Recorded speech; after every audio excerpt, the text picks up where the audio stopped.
Hi, today I'm with me iPad 10 generation and I'll show you how to add and remove home screen widgets on this device.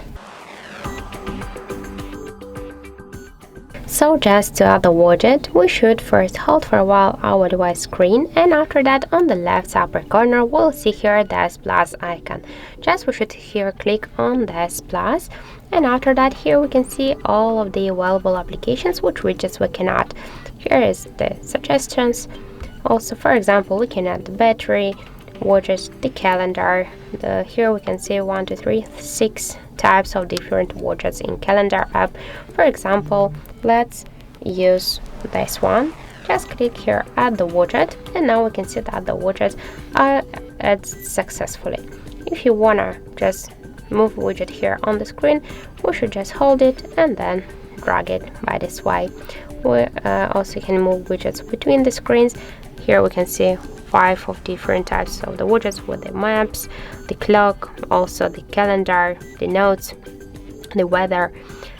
Also we can create the new screens with the widget. That's also not a problem.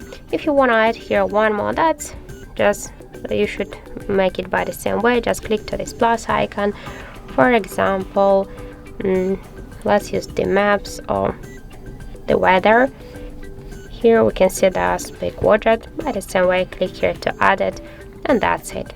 If you wanna just edit the widget, click here. We can change here the location. By the same way, we can edit this widget here.